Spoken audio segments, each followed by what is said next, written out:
Assalamualaikum warahmatullahi wabarakatuh. Perkenalkan, nama saya Erlina dengan NIM J1A12502 dari kelas B Program Studi Kesehatan Masyarakat. Pada video kali ini saya akan menjelaskan secara ringkas dan mudah dipahami mengenai karbohidrat, protein, dan enzim. Ketiga komponen ini sangat penting dalam tubuh kita dari sumber energi, pembentukan jaringan tubuh, kemudian masih banyak lagi manfaat yang lainnya.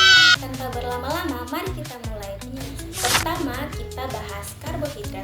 Karbohidrat adalah sumber energi utama tubuh. Hampir semua aktivitas kita dari bergerak sampai berpikir membutuhkan energi yang berasal dari karbohidrat.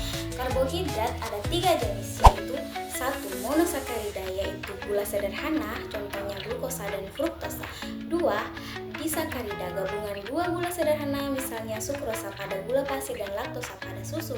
Yang ketiga yaitu polisakarida, bentuk karbohidrat kompleks seperti pati pada nasi dan roti.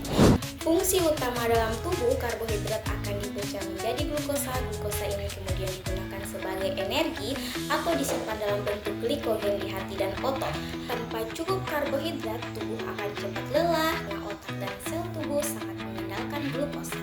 Contoh makanannya itu ada nasi, roti, kentang, serta buah-buahan.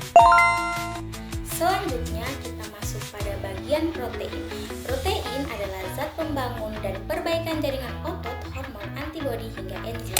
Banyak yang tersusun dari protein. Protein terdiri dari asam amino. Asam amino esensial yang harus kita dapat dari makanan seperti telur, ikan, dan daging.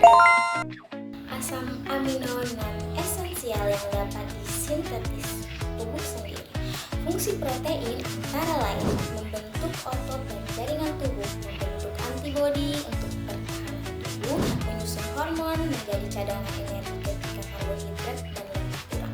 Perlu kita ketahui bahwasannya ada beberapa dampak kekurangan pada protein, yaitu penurunan sintesis, seimbangan endokrin, penurunan kadar insulin, hormon pertumbuhan, dan hormon tiroid dalam plasma. Kemudian ada gangguan reaksi antioksidatif, peningkatan stres oksidatif, dan penuaan lebih lanjut. Libido, penurunan kesuburan, rambut patah dan rontok, penurunan reproduksi pigmen melanin, kulit kering.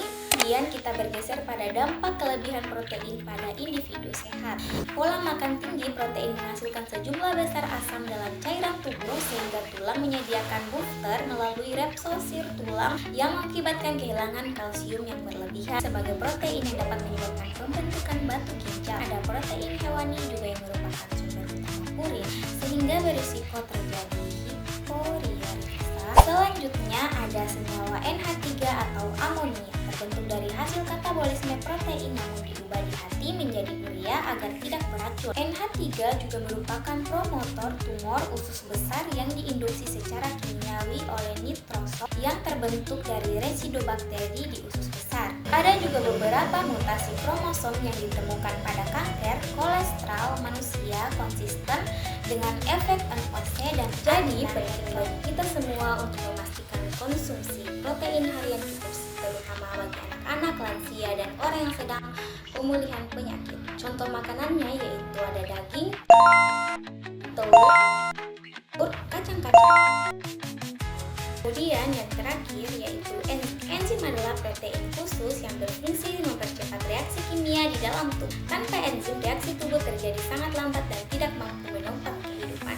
Ada beberapa contoh enzim yang perlu kita ketahui yaitu 1. Amilase mengubah pati menjadi gula sederhana. Yang kedua, pepsin memecah protein di lambung. Ketiga, laktase membantu mencerna laktosa pada susu.